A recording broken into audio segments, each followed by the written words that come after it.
క్రీస్తునందున్న ప్రియులకు ప్రేమతో వందనాలు తెలియజేస్తున్నాను. ఫిబ్రవరి నెల 9వ తేదీ 2025. ఈరోజు దేవుడు దావీదు గారి ద్వారా మనకు చేస్తున్న వాగ్దానం ఏమిటనగా 107వ కీర్తన 29-30 చరణములు. ఆయన తుఫానును ఆపివేయగా దాని తరంగములు అణిగిపోయెను.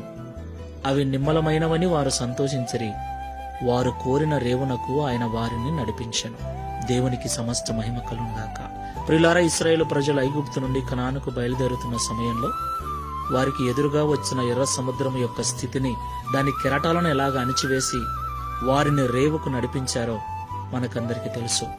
ఈ మాటలు వింటున్న ప్రియ సహోదరి సహోదరుడా, మనము సముద్రం అనే లోకములో ప్రయాణం చేస్తూ ఉన్నాం. ఈ విశ్వాసపు జీవితంలో తుఫాను లాంటి అలజడులు, తరంగముల లాంటి కెరటాల లాంటి బాధలు, నిందల, అవమానాలు, కష్టాలు ఎన్నో మనకు ఎదురు వస్తూ ఉంటాయి.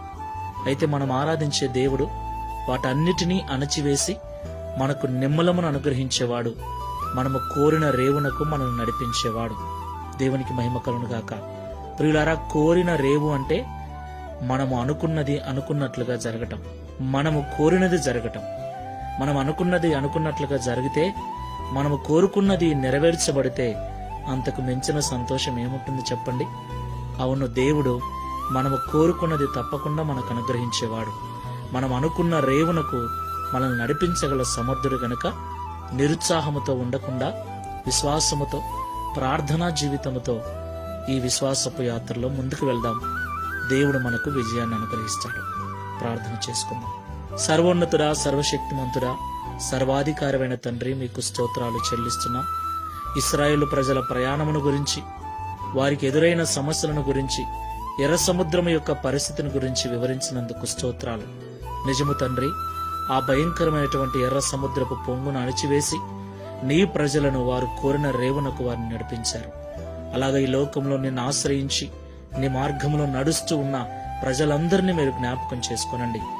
ఎవరెవరైతే లోకమనే సముద్రంలో ప్రయాణిస్తూ ఉన్నారో, ఈ సముద్రంలో ఎదురయ్యే కష్టాలకు, కన్నీళ్లకు, తుఫాను లాంటి అలజడులకు భయపడుతూ, కొన్నిసార్లు కృంగిపోతూ, నలిగిపోతూ ఎవరైతే ఉన్నారో వారందరినీ కూడా జ్ఞాపకం చేసుకోండి.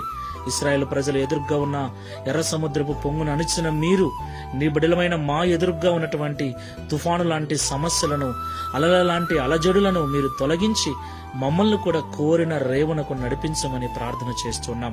నీవు సమర్థుడవు, సర్వశక్తి మంతుడవని నీకు మొరపెట్టుచుండగా మా ప్రార్థనను త్రోసివేయక అంగీకరించమని, అట్టి విశ్వాసమును, నమ్మకమును, ప్రార్థనా జీవితమును మాకందరికీ అనుగ్రహించి తద్వారా ఈ దిన వాగ్దానమును మా అందరి